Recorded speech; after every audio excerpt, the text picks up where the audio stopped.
Conozca sus derechos en América. Bienvenidos a una nueva jornada de este programa que llega hasta las pantallas de la señal 35 HD América Televisión Chile para la ciudad de La Serena y Coquimbo, por una gentileza del Fondo de Medios de Comunicación 2016 del Gobierno de Chile, iniciando un nuevo programa para analizar temas ligados a los derechos, temas ligados a temas más bien legales, que es bueno que usted los conozca y que de alguna manera tratamos de tratar de aclarar para que usted tenga los conceptos claros y pueda aplicarlos en su vida cotidiana. Nuevamente junto a nuestra experta en temas legales, nuestra abogada Cindy Reyes, para analizar hoy otro tema tan importante como el que tuvimos la semana pasada. Cindy, ¿cómo le va?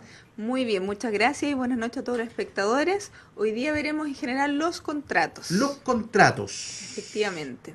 Civiles. En civiles. su globalidad, por supuesto. Sí, exactamente. Vamos a hacer una pincelada por el contrato de compraventa, el arriendo, que es tan importante, y veremos qué pasa con los arrendatarios cuando no se quieren ir, cesión de derechos, hipotecas y prendas, que ahí por ahí van los problemas jurídicos de deuda, también, que lo vamos Correcto. a abordar.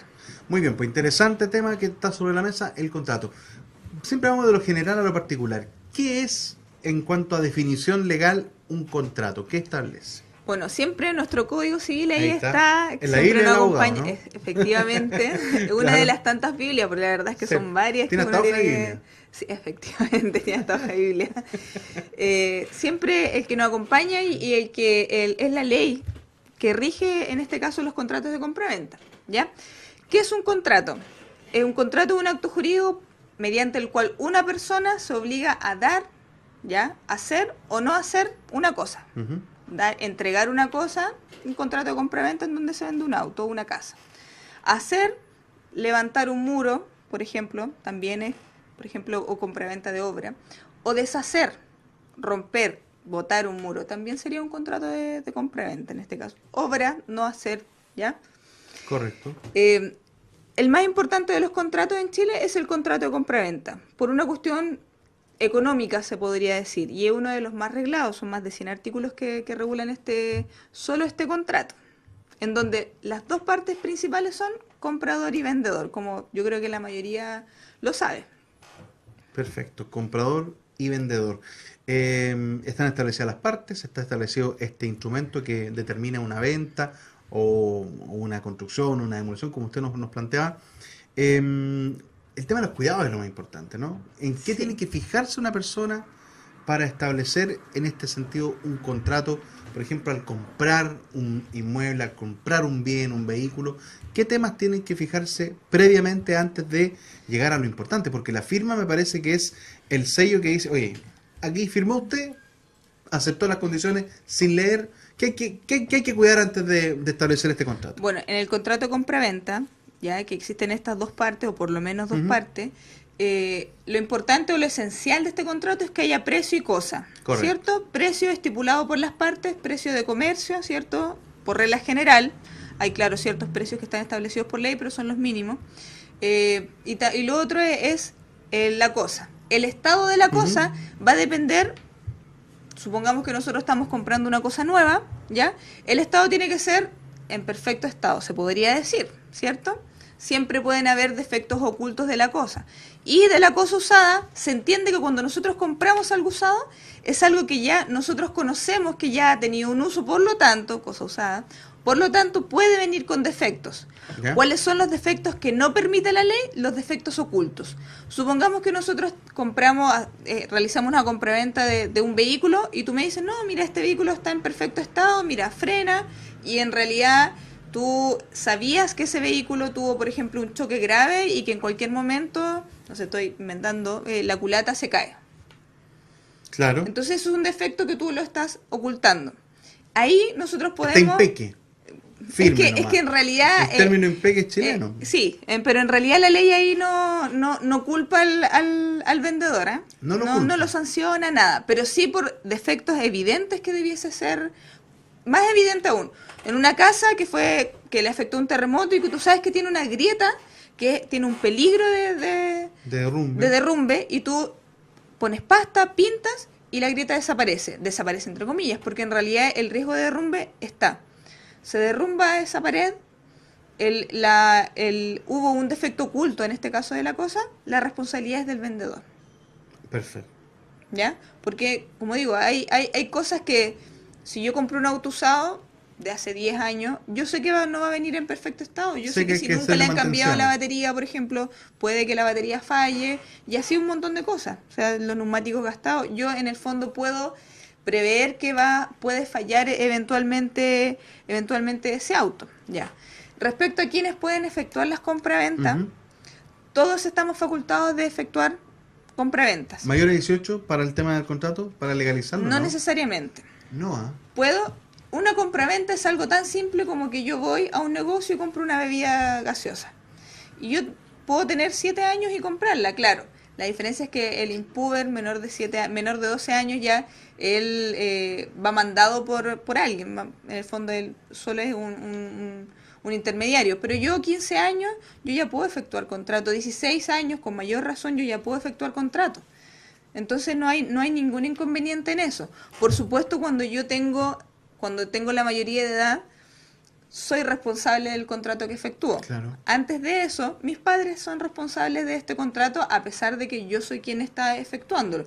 Y si yo tengo ya mi patria potestad, porque puede ser que a los 16 años yo ya tengo mi patria potestad, ya no dependo de mis padres, es mío, en el fondo, esa responsabilidad. Y súper importante recalcar que la compraventa entre cónyuges no vale. No vale. No vale.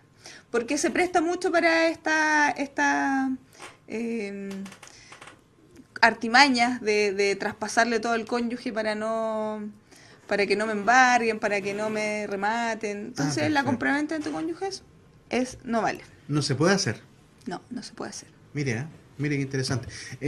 Un tema importante porque estamos hablando del contrato, de alguna forma es el instrumento que legaliza una transacción, ¿cierto? Pero hoy en día enfrentamos distintas páginas web, por ejemplo, el comercio informal que permite también intercambiar y adquirir productos. Hay algunas cosas que se venden sin contrato.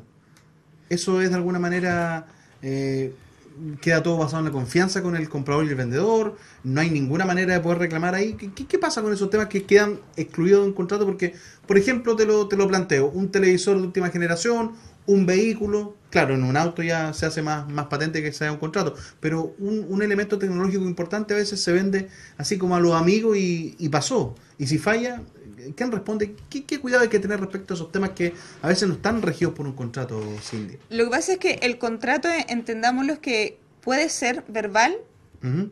o de palabra o no necesariamente, o puede ser escrito. Entonces, ¿qué tenemos? No necesariamente nosotros que tenemos que tener un papel y firmarlo, ¿ya? Puede haber un contrato de palabras y lo mismo, yo voy y me compro una gaseosa en un negocio, yo en el fondo estoy haciendo una compraventa y ahí hay un contrato de compraventa. Lo que pasa es que nosotros no alcanzamos a apreciar estos detalles jurídicos porque no lo estamos analizando todo el tiempo. Correcto. Respecto a los medios electrónicos, es súper simple. Nosotros cuando aceptamos comprar un televisor por un medio electrónico, existe un contrato, existe una normativa legal detrás que vela por esto. O sea, de hecho, el Código de Comercio regula, más que las transacciones electrónicas, todas las transacciones comerciales, las compraventas comerciales. Ujú. Y nos dice nos da ciertos parámetros para aquello. La ley del consumidor, que hoy en día, de protección a los derechos del consumidor, que hoy en día es bastante utilizada, también nos dice que si yo voy y compro una prenda presencialmente, tengo los mismos derechos que si voy y compro una prenda mediante una transacción electrónica. De hecho, en la transacción electrónica lo que se hace es respetar mucho más la devolución cuando a mí no me gusta. Correcto. Porque, para que todos sepamos, si a mí no me gusta algo, yo lo puedo devolver. Hay un plazo de días que lo puede devolver, claro. Lo que pasa es que ni siquiera la ley establece un plazo de días. Se entiende, o las casas comerciales establecen un plazo de días por una cuestión contable, porque si yo cierro el mes o sea, los 30 o los 31, por supuesto me provoca un desfase. Y cada vez ese desfase es menos importante porque los mismos sistemas tecnológicos permiten que la contabilidad sea ágil. Pero claro, obviamente yo no puedo usar y devolverlo un año después. Entonces se establece un plazo prudente, algunos dicen 10 días, otros 30, otros 60. Entonces no hay problema en eso. Incluso yo no debiese tener problema en devolverle y que me devolviesen el dinero en el caso de los bienes muebles, claramente. En el Correcto. caso de los inmuebles ya cambia la cosa y en realidad, y ahí es el contrato más importante que tiene Exacto. nuestro código y nuestra legislación chilena, la compraventa de los bienes inmuebles, que por cierto es donde uno más invierte. De todas maneras, son las inversiones más importantes y lógicamente que es fundamental tener este registro contractual. Entiendo que, por ejemplo, a la hora de comprar o vender una casa, existe el contrato en el cual ambas partes de alguna manera atestiguan o señalan las condiciones que tiene que estar la vivienda en perfecto estado, qué sé yo. Y además hay un registro, entiendo que se maneja, por ejemplo, en el conservador de bienes raíces, ¿no? Exactamente. Eso es importante para poder resguardar la propiedad en este caso el propietario queda de alguna manera resguardado, o sea, poner las cuentas de la luz, del agua a su nombre, en ese registro que existe en cada conservador de bienes raíces de las comunas, ¿no? Efectivamente. Es uno por comuna, ¿cierto? Es uno por comuna, salvo algunas comunas que tienen más de alguna. Por ejemplo, el conservador de La Serena tiene también la higuera. Ya. Ya el de la higuera no tiene conservador propio. El de Vicuña tiene el de la comuna de Paihuano también. Perfecto. Que pasa bastante. Respecto a eso, y yo creo que este tema es el más relevante porque la inversión de la casa propia es tal vez la inversión más grande que nosotros hacemos en la vida. Sí, pues. El conservador de bienes raíces, el registro conservatorio, es como para los inmuebles lo que es para nosotros el registro civil. Muy bien. O sea, así de importante es.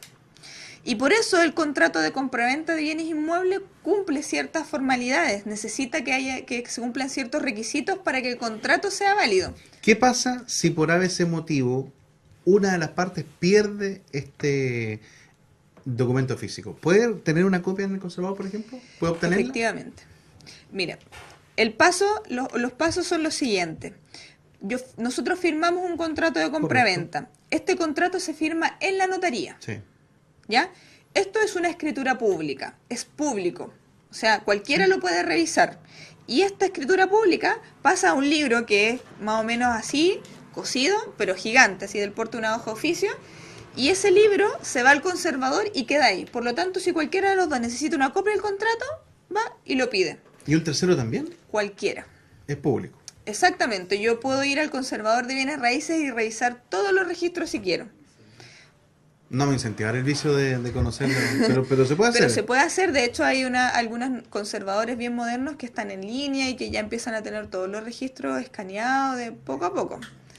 Nosotros firmamos este contrato de compra-venta en la notaría. El notario le pone su sello, cobra el monto respectivo, correcto, ¿cierto?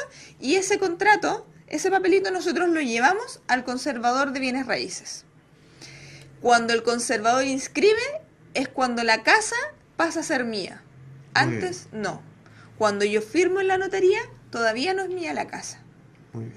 Yo puedo, supongamos un contrato de compraventa entre nosotros dos, tú me vendes la casa, lo firmamos en la notaría, yo me quedo con el papelito lindo, firmado por los dos, y no voy al conservador a inscribirlo, esa casa legalmente todavía es tuya. Sigue siendo mía. Efectivamente, entonces yo ese papelito lo tengo que llevar al conservador de bienes raíces, el conservador lo debe inscribir cuando cumple con todos los requisitos legales, ¿ya? Por ejemplo, que estén individualizadas las partes, que esté bien individualizado el inmueble con todos sus deslindes, que es un requisito importante. Y ahí el conservador recién dice, esta casa Cindy pasa a ser suya. Antes no. ¿Qué pasa con las casas que uno compra a una inmobiliaria y que tiene que pagar un hipotecario 15, 18, 20 años?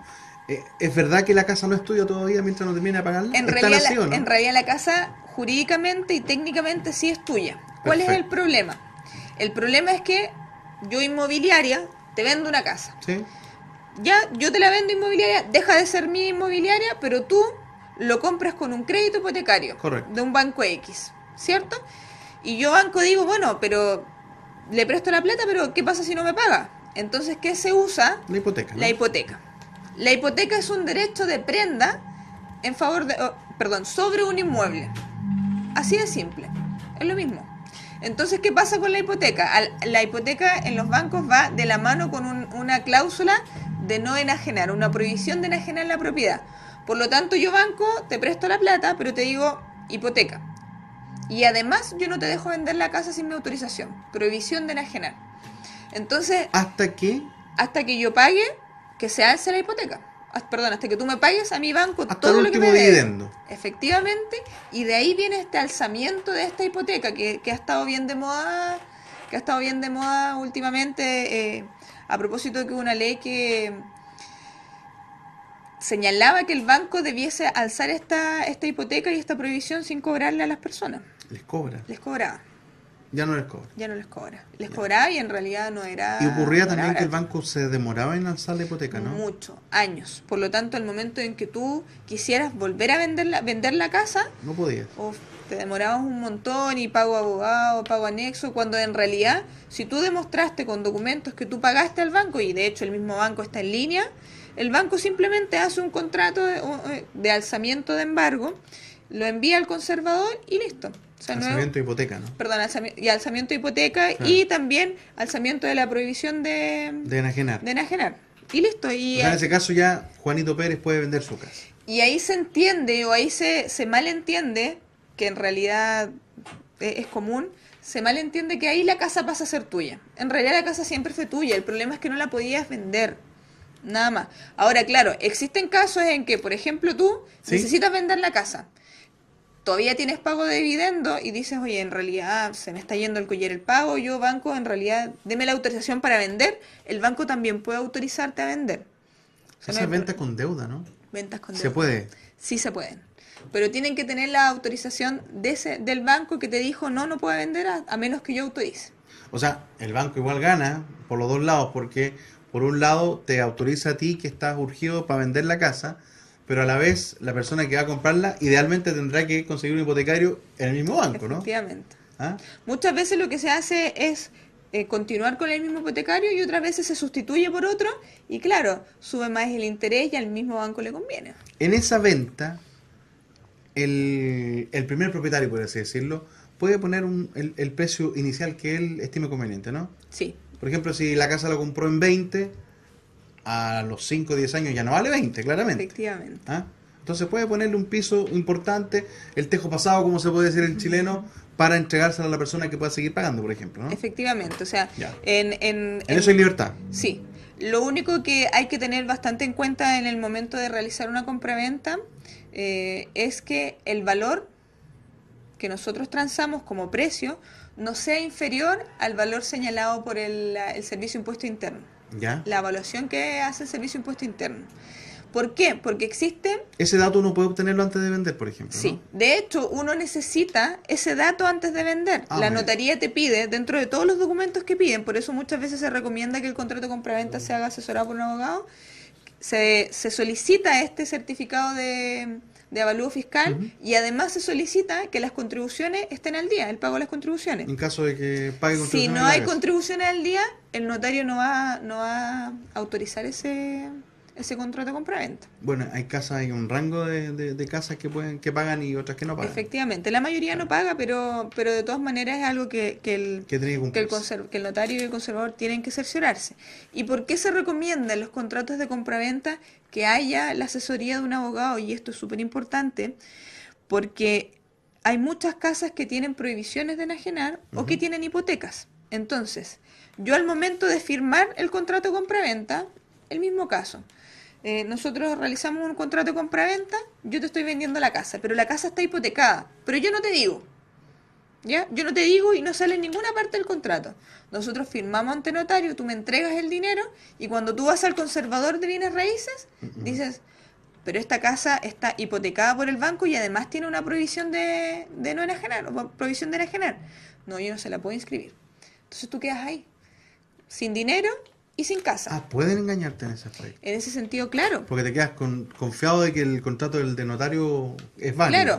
O si supongamos que yo te vendo la casa tiene una hipoteca, solo la hipoteca, sin la Sí. prohibición.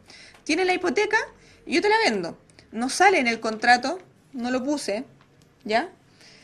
Maliciosamente. Maliciosamente, por cierto, porque yo debería decirlo.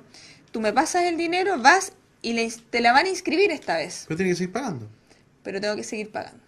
Entonces, yo te la vendí sin deuda, pero tú vas a tener que pagar en realidad la deuda. Por lo tanto, tampoco te conviene. Por eso es bueno... ¿Y cómo el notario no se cerciora de esos datos? Porque el notario no tiene que cerciorarse de eso. ¿Y por qué? Porque no es función de él cerciorarse de eso. Por eso los registros son públicos. Ah, perfecto. Por eso es público, porque puedes ir tú, puede ir cualquier persona a revisar estos registros en el conservador y en el conservador, igual que las leyes, no sé si se va a alcanzar a ver, igual que en las leyes.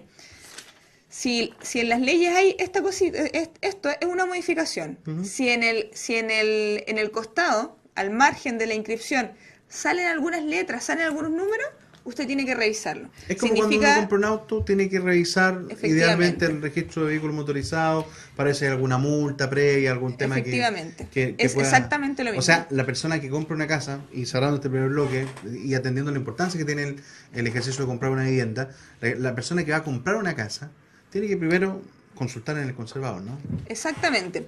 Y Ver en qué estatus se uno encuentra puede bien. pedir en el conservador un certificado de dominio vigente, un certificado de prohibiciones y gravámenes, Ujú. un certificado completo en que diga si tiene hipoteca, si tiene embargos, porque Ujú. puede tener embargos también, si tiene prohibiciones de enajenar, o si la persona efectivamente es dueño del inmueble o es dueño en los derechos, solo en parte de este inmueble. Correcto. Y eso se puede pedir libremente en el conservador, por supuesto tiene un costo, y la revisión es gratis, o sea, los libros están ahí accesibles a la persona que lo solicite.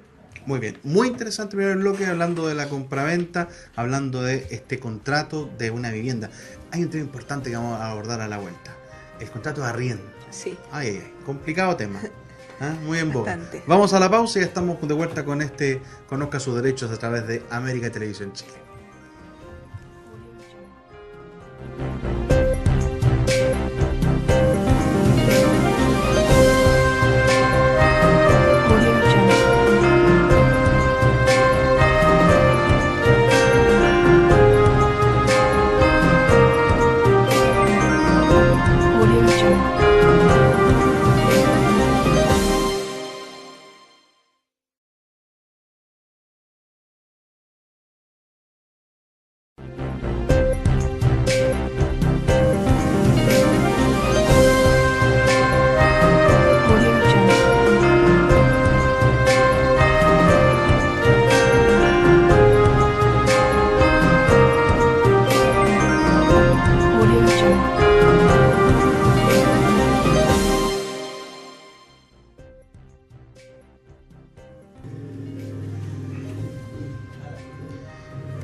Haciendo Conozca sus derechos en América Televisión Chile, señal 32 HD para la Serena y Coquimbo, junto a la abogada Cindy Reyes, hablando de el contrato. Hablábamos en la primera parte de lo que establece el contrato, la compra y venta de algún bien, mueble o inmueble.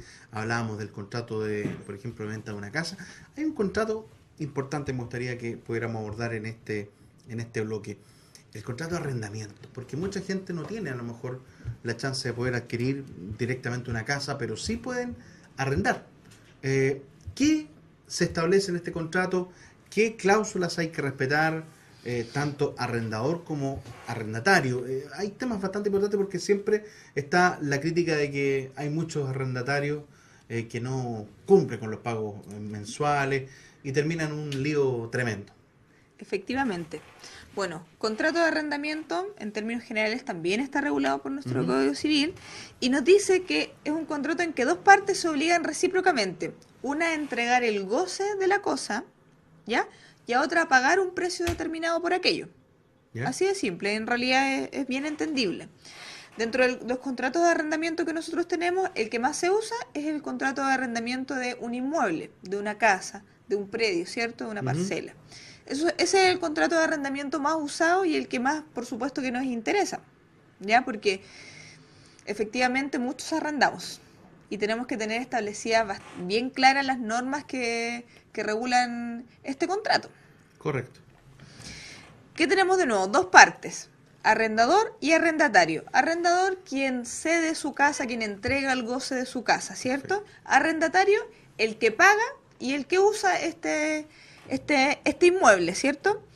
Y a propósito también de que hubo mucho incumplimiento de estos contratos de arrendamiento, muchos abusos, ¿ya? Es que la ley 18.101 regula este contrato de arrendamiento y hace que sea más factible y que no sea un juicio largo, sino que un juicio corto el que me permita a mí que el arrendatario, o sea, quien paga este arriendo, salga de esta casa con mayor facilidad y con mayor rapidez, con cierta, en realidad, cierta rapidez, porque Claro. tampoco es hacerlo de un día para otro o ni siquiera de un mes para otro, sino que hay plazos que hay que respetar. vamos a ese detalle, porque claro, se firma este contrato, arrendador entrega su casa, arrendatario se compromete a pagar. Habitualmente se paga un mes de garantía y después el primer mes de arriendo, ¿no? Se pagan Efectivamente. juntos esos No dos se ítems, exige, ¿no? la ley no exige el mes de garantía, es algo que se usa por comercio, o sea, Ah, por comercio. comercialmente. Perfecto. Efectivamente, no, la ley ni siquiera estipula la forma de pago. Pero el contrato establece las fechas del pago del arriendo, en las cuales deben cumplirse, por supuesto. El dueño de casa en algunos casos también tiene mucha vigilancia en los servicios básicos que hay que cancelar, porque Sobre todo hoy en día. sobre todo hoy en día, Uno ingresa el número de cliente y uno sabe si ha pagado o no. exacto, eso es muy importante porque también acarrea problemas para el dueño de la casa, Sí, en caso de que no ocurran este tipo de cancelaciones. Los problemas vienen cuando comienzan los atrasos en el pago del arriendo. cuando comienzan los atrasos y cuando comienza el mal uso de la casa también. A ver, vamos por partes. Vamos por partes. Bueno, primero el contrato de arriendo no necesariamente tiene que estar escriturado. ¿Ya? A diferencia de la compraventa de bienes inmuebles, que sí tiene que haber una escritura para que se produzca la transferencia de este dominio, en el contrato de arriendo no necesariamente tiene que haber escrituración. ¿Para qué sirve la escrituración? En todos los contratos sirve para probar, para decirle al juez, mire juez, la verdad es que él quedó de pagarme 200.000 pesos mensuales los días 5 con transferencia a esta cuenta. Aquí está mi estado de cuenta, él no me paga hace un año, por ejemplo. Claro. O sea, para eso sirve, para eso es muy importante. No solo para el arrendador, para quien da su casa, sino que también para el arrendatario. Es muy bueno que para las dos partes quede bien estipulado lo que se quiere con este contrato de arriendo. De todas maneras, atraso en los pagos y me dijiste uso indebido de Uso la indebido propiedad. de la propiedad. ¿A qué- de qué estamos hablando? Por ejemplo, en un contrato tipo de arriendo, porque de hecho uno necesita un abogado para un contrato de arriendo de una casa. Hay contratos tipo que los venden hasta en las librerías. Incluso las mismas notarías tienen estos contratos tipos que no son caros, que por cierto es recomendable. ¿Y qué dice, por ejemplo, ese contrato? Está prohibido subarrendar. Yo arriendo un departamento en la Avenida del Mar, año corrido, pero en el verano digo, oye, no tengo plata, vamos a arrendarlo por día, no puedo. O sea, me está prohibido. Y supongamos que el dueño de la casa dice, me va a ver y ve que hay otras personas, y va otro día y ve que hay otras personas, y dice, oye, en realidad esta persona lo está subarrendando, y eso qué implica, por ejemplo, implica un daño, un deterioro mucho más rápido de la propiedad. Correcto. Que yo, o que el propietario no quiere y me dice, oye, tú estás subarrendando, yo en realidad voy a pedirte que te vayas por la buena, si no, lo vamos a ver dentro de no vamos a ver los tribunales de justicia. Y es cierto, habitualmente la gente que arrienda ocasionalmente en verano, poco le importa el estado en el cual quede la Claro. casa. Ellos disfrutan nomás. Claro, efectivamente. Una Ahora, ocasión. hay que dejar claro que en los contratos por día, ya, o por incluso por semana, que son contratos cortitos, no regula esta ley, sino que lo regula para contratos de arrendamiento de más de 3 meses, ¿ya?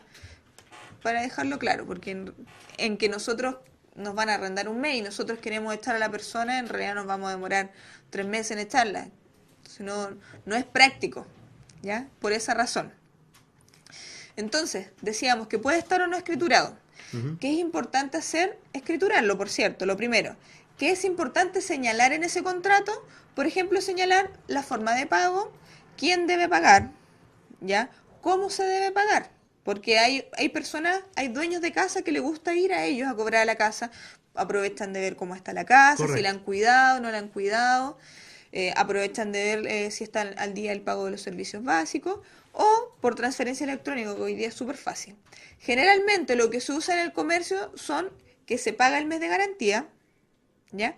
Y se paga el mes por adelantado, primeros 5 días. Eso establecen los contratos tipo, pero insisto, eso es algo que nosotros como arrendador y arrendatario podemos establecer libremente. No hay necesidad, la ley no señala en ese caso los plazos ni las formas de pago, y mucho menos los montos. Si yo quiero cobrar 1.000.000 por un arriendo, 50.000, es algo mío. Ahora, para la persona que es dueña de una casa y la pone en arriendo, ¿es conveniente confiar en instituciones como por ejemplo las corretajes de propiedades? Porque habitualmente hemos visto en la prensa que estas personas que arriendan por su cuenta las viviendas y van a hacer el cobro y se encuentran con un arrendador arrendatario que lamentablemente no cumple, parece que queda de brazos cruzados prácticamente, ve cómo se daña su propiedad, ve cómo genera problema el hecho que vaya a cobrar algo que está escriturado. O sea, tú estableciste un contrato de 200 lucas mensuales y la persona que lo firmó no cumple, ¿es más conveniente hacer este trámite a través de un intermediario como una corredora, por ejemplo, un corretaje? Muchas veces cuando uno no maneja el tema, sí, es mucho mejor hacerlo a través de una corredora de propiedades. Las corredoras de propiedades, en general, en el caso de los arriendos, funcionan de dos formas. Primero, ellos buscan el arrendatario y le dicen, arrendatario, usted tiene que pagar esto de mes de garantía, esto del primer mes, y además no sé, 120.000 pesos extra que son para el corredor de propiedades, ¿ya? Y el corredor de propiedades no se mete más en este arriendo. Uno se entiende directamente con el dueño. O la otra alternativa es que tú nunca conoces al dueño. Correcto. Y todo se hace a través de la corredora de propiedades. Como dueño es muy práctico tenerlo así. Por supuesto que hay un descuento, pero es práctico. Además que las corredoras de propiedades lo que han hecho es establecer normas también de uso comercial o de costumbre que no está establecido por la ley, que vienen a darle seguridad a este contrato de arriendo. Porque nosotros, jurídicamente hablando, entendemos que es muy difícil echar a un arrendatario a buenas y a primeras. Siempre uno tiene que esperar, y ya vamos a explicar por qué, 2 o 3 meses. Además de los gastos de abogado, de los gastos de receptor. Entonces, ¿qué se está haciendo? Primero, y como lo conversábamos, cuando yo deseo arrendar una propiedad, me exigen el contrato de trabajo o establecer o declarar renta en el fondo. Yo tengo que señalar fehacientemente que esta es mi renta y que mi renta debe ser 3 veces superior al monto del valor del arrendamiento. Si el arrendamiento es de 200.000 pesos, yo debo señalar y garantizar que yo gano 600.000. O más. O más. Que es algo que se usa bastante, que en realidad es una medida comercial muy práctica. Lo mismo que para los hipotecarios, cuando yo saco un crédito hipotecario, ¿cuáles son las recomendaciones? Que el valor de la cuota del hipotecario no sea superior al tercio de lo que yo gano, incluso a un cuarto de lo que gano, señalan algunas instituciones financieras. Y lo otro que se está usando mucho es las letras de cambio. Típico contrato de arrendamiento dura 1 año.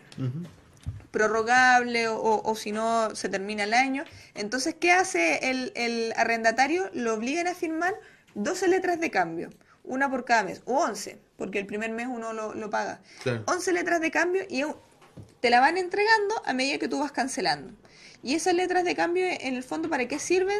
Esos son títulos ejecutivos que hacen exigible inmediatamente el valor, el monto del arrendamiento, que también se está usando bastante en realidad, y también se está usando el ser aval. Exigir un aval para este arrendatario, para asegurar aún más el pago de esta renta. De todas maneras, a través de un arrendamiento igual se puede llegar a una compra-venta, ¿no? Existen estos llamados compromiso de compra o de venta. Se puede también, ¿no? Sí, se puede. Antes eran muy usados, ya el leasing habitacional. Sí. Ya no son muy usados. Ahora, hoy en día, llegan muchos clientes por ejemplo, con el subsidio Serviu, que desean comprar casa usada y en verdad están muy escasas. Para ser sincera, les cuesta encontrar esto. Bueno, yo no me dedico al corretaje de propiedades, pero sí los clientes conversan mucho este tema, y lo que quieren los dueños ya no es arrendar con compromiso de compra-venta, sino que o arriendan o van directo a la venta. Claro, se está evitando un poco eso para no dilatar para no evitar la llegada de estos millones, porque en realidad cuando uno vende son millones en efectivo que recibe. Ahora, respecto al contrato de arrendamiento, ¿cuáles son las obligaciones que tiene el dueño de la casa? Porque claro, lógicamente está entregando un lugar para habitar, pero la casa va teniendo deterioros, de repente con el tiempo puede tener algunas situaciones. ¿Quién responde ahí? ¿El que está arrendando la casa, el que paga mensualmente la renta, o el dueño de la propiedad también tiene que fijarse y entregar en buenas condiciones la vivienda en caso de que tenga algún fallo? ¿Cómo opera el sistema ahí?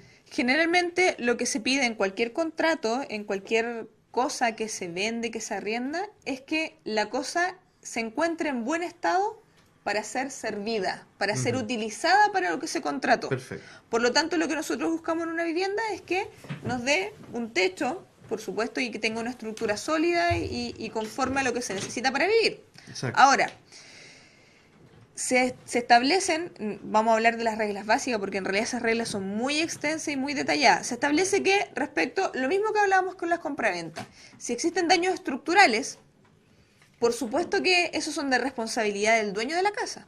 Yo no puedo invertir en este daño estructural, yo arrendatario no puedo invertir en este daño estructural si la casa no es mía, claro, por supuesto. Pero yo sí tengo que hacerme responsable como arrendatario de los daños que son por el uso diario. Si se quiebra un vidrio, humedad del baño, óxido de la reja. Efectivamente, cosas así. Ahora, por supuesto que lo vital es tener una buena comunicación con el arrendador arrendatario y decir, oye, yo quiero pintar la casa, descuénteme del arriendo, no sé, el 50%, 50% usted, 50% yo. Ahora también depende de cuántos años uno ha vivido y porque si uno lleva 6 meses y sabe que el contrato se va a acabar, uno no va a invertir. Por supuesto. Entonces esas son cosas que se van conversando, pero hay que tener claro que los deterioros graves, ¿ya? Los graves son de cargo del arrendador, del dueño de la casa, y los deterioros por uso diario son de cargo del arrendatario. El arrendatario debe reponer, por ejemplo, un vidrio roto, debe reponer la llave, ¿ya?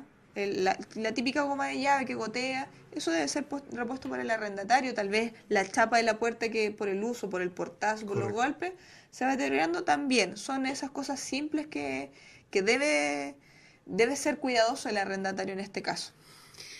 El caso extremo. Don Juan hace 10 meses que no le pagan el arriendo. ¿Qué tiene que hacer? ¿Cómo procede legalmente para recuperar su propiedad? Ya. En este caso, es que en realidad es un caso bien complejo y un caso que se está usando bastante. Y está pasando mucho. Situaciones que pasan mucho y hay personas que viven de casa en casa y saben perfectamente lo que tienen que hacer. ¿Ya? Lo primero que tiene que hacer es... O sea, tú me estás insinuando que hay gente que está acostumbrada a vivir, ir pululando por distintas propiedades sin pagar un peso de arriendo. Efectivamente. Y ocurre. Efectivamente, por eso el arrendador está pidiendo letras de cambio, por eso el arrendador está pidiendo un sueldo alto, contrato de trabajo, aval, por eso se está pidiendo todo eso, no es porque sí o porque es desconfiado, sino que porque lamentablemente han ocurrido situaciones muy desagradables. Claro, para nosotros los abogados qué rico porque recurren a nosotros, pero claro, en realidad es una práctica muy mala y que se está usando cada vez más, que lo hemos visto bastante, de hecho en la televisión, los reportajes, lleva 36 meses sin pagarme y vive en la casa que yo necesito para, no sé, para pagar mis alimentos diarios. Correcto. ¿Qué es lo primero que hay que hacer? Bueno, primero hay que ver el contrato. Incluso si la persona está al día, yo puedo, cuando viene el plazo de término del contrato, porque el contrato establece un plazo de término, que es generalmente 1 año, ¿ya? Si yo digo, oye, en realidad yo quiero mi departamento de vuelta porque lo voy a necesitar o se va a venir a vivir, no sé, mi sobrina, yo tengo que notificarle a esta persona que el contrato se va a terminar. Si tú me debes, por ejemplo, 3 meses, y yo ya quiero que tú te vayas de la casa, yo ya tengo la posibilidad de que tú te vayas, en el fondo yo ya puedo iniciar un procedimiento para que tú te vayas. Y yo lo primero que tengo que hacer es notificarte que el contrato de arrendamiento se va a terminar. Desahucio. Técnicamente se llama desahucio. ¿Y cómo se hace esto? Se hace a través de una carta por intermedio del notario. ¿Ya? Esto no tiene un valor excesivo, deben ser entre 15 o 20 mil pesos, pero esta carta tiene que ser una carta enviada por el notario. Ahora, Cindy, el tema del fin del contrato, por supuesto, cuando hay una deuda de por medio, ¿cuál es el plazo? Porque existe un mito, no sé si estoy en lo correcto, pero se señala que es 1 mes por año el plazo en el cual se tiene que entregar una cierta regalía al que está arrendando. ¿Es efectivo, por ejemplo, entregarlo 1 mes por año? Pero la persona debe 4 meses, 5 meses y lleva 2 años. ¿Cómo lo hacen en ese caso? Y es así. Descuenta de la deuda, ¿no? ¿Ese plazo? No descuenta la deuda. No descuenta la deuda. Cuando yo, supongamos que contrato de arrendamiento, yo te arrendé mi casa, tú llevas sin pagar 3 meses, incluso 2, supongamos que 2 meses, ya es suficiente para yo decir, oye, yo quiero que este contrato se acabe. ¿Cuál es el primer paso? Enviar esta carta. ¿Por qué? Porque esta carta da fecha cierta de que yo te digo, no quiero más contrato contigo. Y la ley establece un plazo de gracia de 2 meses. ¿Ya? Primero, es el primer plazo de 2 meses para que tú te vayas. ¿Independiente Por eso del yo tiempo mando que la esté carta. en la casa? Es que ahí va el segundo plazo. cada vez que tú cumples un año arrendando esa casa, se te agrega un mes, con un tope de 6 meses. Ya. Por ejemplo, yo te debo 3 meses de arriendo, ¿ok? Pero llevamos 3 años viviendo yo en esa casa. O sea, ¿podría cuadrar de alguna forma? No. No. Para nada. O sea, tú tienes, además de lo que debes, o sea, tú esos 4 meses tú me los debes. Pero además, desde que yo te digo, terminamos el contrato de arriendo, yo te mando esta carta y desde que a ti te llega esta carta, de ahí empieza a correr el plazo de 2 meses que establece la ley para decir, perfecto, te damos 2 meses para que busques casa y además, como tú llevas 3 años, hay 3 meses más. O sea, sumamos 5 meses. 5 meses en los que la ley no te puede echar de manera forzada. Pero la deuda está. La deuda sigue aumentando. Esos 2 meses, en el fondo, tú deberías pagármelo. Correcto. No tendrías por qué no pagármelo. ¿Qué mecanismo tiene que usar la persona que está arrendando y que se enfrenta a esto? ¿A dónde recurre? ¿Carabineros, la fuerza pública?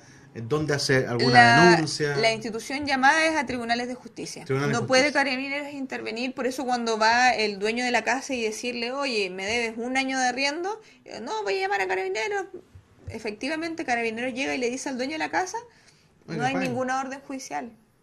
Por lo tanto, Carabineros no puede hacer nada. Si él vive 10 años gratis ahí, nosotros no podemos hacer nada. Carabineros necesita una orden judicial para actuar.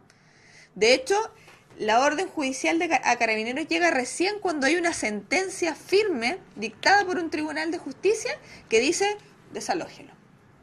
Antes Carabineros no interviene. Y de hecho Carabineros va acompañado con el receptor, ni siquiera va solo.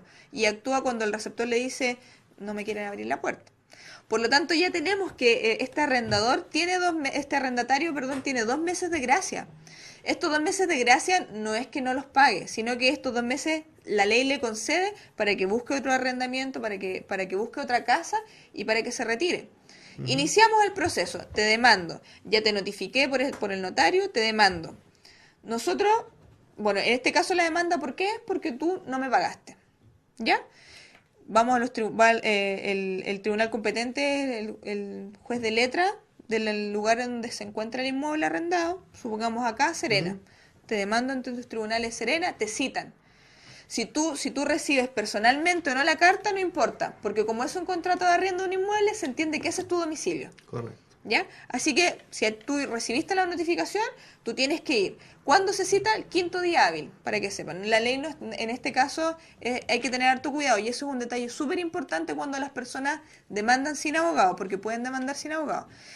Cítese a las partes al 5.º día hábil de notificada la demanda. Correcto. Entonces uno tiene que estar contando bien con los deditos para saber cuándo es el 5.º día hábil.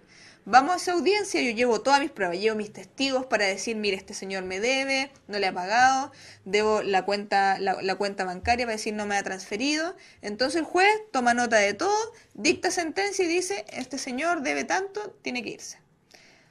Tiene que irse, pero el juez empieza a contar, ya, ¿pasaron los 2 meses que da la ley? Sí. Pasaron los 3 meses que tenías, uno por año, recordemos, ¿Sí? Ya, pasaron 5 meses, en esta fecha se puede ir. Pero tiene que pagar. Ese es el problema y ese es el gran problema. Sí, porque se va y se lleva todo. Se lleva sus cosas, incluso hay veces en que se lleva hasta los muebles que habían, ¿sí? Así de descarado. He conocido casos, perdóneme, de gente que se lleva hasta los sanitarios. Mire, yo no lo había escuchado. Los sanitarios, es verdad. Pero se llevan las ampolletas, se llevan las cortinas, se llevan todo. Sí, es así. Entonces ahí es donde existe un gran problema, porque además, ¿cómo yo persigo a alguien que se va a llevar todos los muebles, ya se va a llevar todas sus cosas y además no voy a tener idea de dónde vive? ¿Hay un vacío ahí? Sí, yo siento que hay un vacío muy grande. Yo puedo, por ejemplo, nosotros podemos recurrir a que se tome en prenda un auto, ¿ya? Provisión de enajenar este auto, al auto, pero uno tiene que saber que el arrendatario tiene un auto primero, tiene que conocer la patente, tiene que sacar el certificado y decirle al juez, por favor, esta persona me debe tanto, porque si él me debe 250.000 pesos y el auto cuesta 5 millones, el juez no lo va a embargar. Obvio. Porque es desproporcionado. Entonces tiene que cumplirse una serie de requisitos para que, por ejemplo, proceda eso. Entonces ahí hay un vacío muy grande. O sea, es tremendo. Es muy interesante el tema que hemos abordado, Cindy. Lamentablemente el tiempo en televisión es más breve de lo que deberíamos extendernos en cuanto a este tema, pero yo creo que han quedado a grosso modo muy claras las distintas partes que establece este contrato en la compra y venta de inmuebles, en el arriendo sobre todo de viviendas, que es un tema tan complejo. Por eso hemos querido abordarlo en este segundo bloque en mayor detalle. Sin decir, yo te quiero agradecer una vez más los conceptos finales. ¿Podemos entregar algunos conceptos finales para que la gente tenga claro a la hora de firmar? Porque la firma sella todo en un contrato. Efectivamente. Primero en las compraventas, revisen los registros en el conservador, vayan, no importa que pierda todo el día, pero en el fondo uno está haciendo una inversión para toda la vida, o que a uno la va a atar durante años. Vea, revise, son públicos. Si no, busca un abogado que no sea tan caro, un estudio de títulos pequeños, es mejor asegurarse, de todas maneras. Y respecto al contrato de arriendo, si usted es arrendador, que es lo más complicado, cerciórese de que la persona tenga una renta, cerciórese de que le pueda pagar, porque en realidad de ahí se parte. Si es cuando las personas no tienen cómo pagar, porque generalmente pagan el mes de garantía, pagan el primer mes y de ahí no tienen más cómo pagar. Entonces cerciórese de que la persona tenga la renta suficiente. Si no, mejor espera un par de meses. Eso, hay que tener paciencia también, sí. ¿Cierto? Cindy, gracias por acompañarnos. Muchas gracias a ti. La abogada Cindy Reyes junto a nosotros haciendo Conozca sus derechos en América Televisión Chile. Un agrado estar con ustedes a través de la señal 32 HD. Nos vamos a encontrar en la próxima oportunidad con más temas ligados a lo que usamos cotidianamente en el día a día. Los derechos, las obligaciones nuestras que son importantes conocerlas y que ahondamos en detalle en este programa que financia el Fondo de Fomento a los Medios de Comunicación en la región de Coquimbo. Que esté bien, hasta la próxima.